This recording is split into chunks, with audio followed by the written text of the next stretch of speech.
Hello, magandang araw mga kaibigan. Welcome back po sa aking channel. Nagbabalik po tayo sa politika.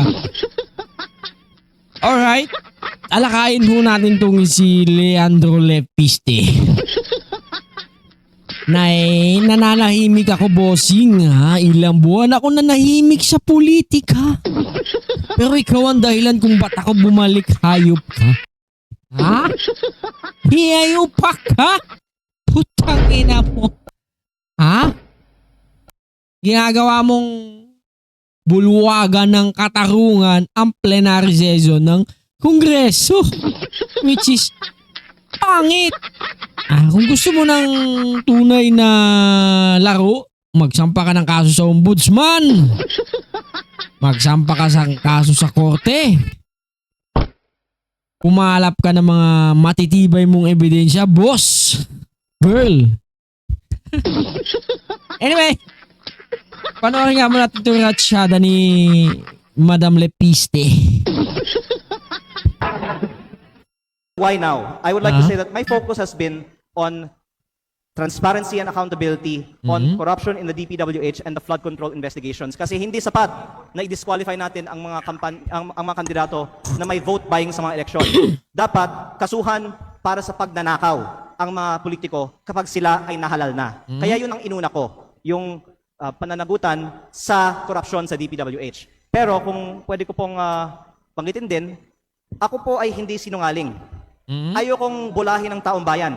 Lahat tayo dito sa plenary ngayon ay may kaalaman na talamak ang vote buying at umaabot sa daan-daang milyon on average at minsan bilyon-bilyon ang mga kampanya ng mga Balita ko, nanuhol ka daw ng mahigit kumulang 400 million para umatras ang iyong kalaban at mahigit 1 billion para sa pagkagobernador na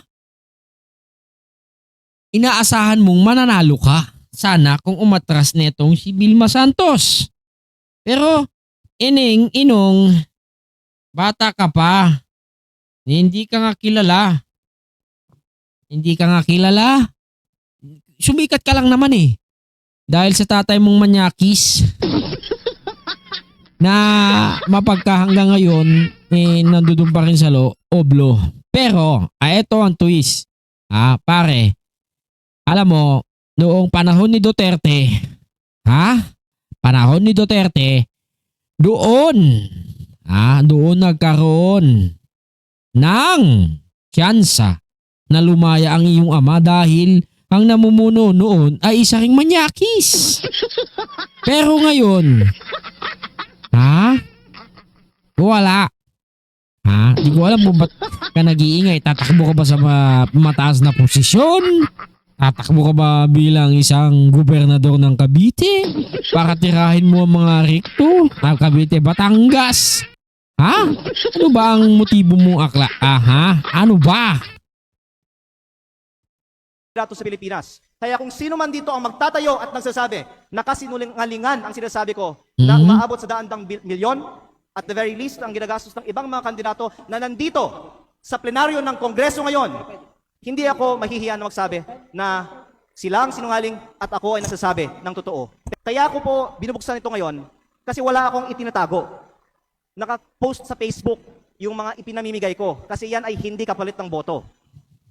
At ayoko na magkukunwari tayo dito bago ko pa papangalanan ng ibang mga nakatayo sa Kongreso ngayon na balita ko ay may mataas na presyo ng bilihan sa kanilang mga eleksyon na itanggi natin dito na talamak ang vote buying at mataas na spending sa mga kampanya sa Pilipinas. Because during the break, during the suspension, this representation approached Representative Leviste, and I was asking him about his claim, the general claim, that everybody in this hall has engaged in vote buying.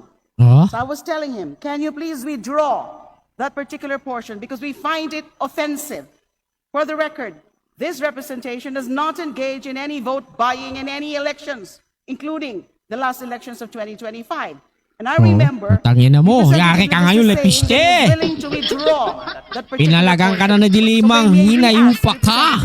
In fact, that is the case, that he has withdrawn, that he is withdrawing that portion because it has no basis, it has no evidence, it's purely speculative, it's offensive, it's unfair to everybody here in this hall. Ang Yeah, ina ka. Mr. Speaker, while we appreciate the sentiments of the Honorable Laila de Lima, I believe part of what she was espousing with regards to the contents of the speech was already part of the motion that be stricken off.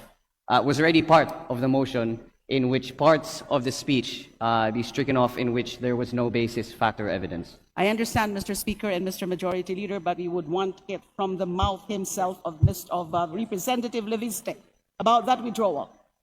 Majority Leader. Mr. He's not Speaker, just striking out. You see, In terms of your question on why now, I would like to say that my focus has been on transparency and accountability on corruption in the Ano ba kasi DPWH. pinagpuputok ng butchi na itong babaeng to? Ha? Ano ba ini-expose mong tarantada ka? Ha? Ano ba ini-expose mo? Ikaw nga eh.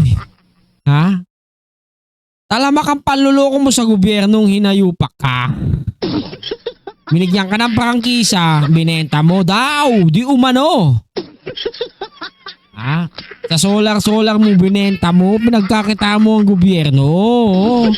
Ninakawa mo ang gobyerno, tol. Ano ba naman yan, tol? Hindi pala, tol. Dai pala, dai. Inangina mong hayop ka.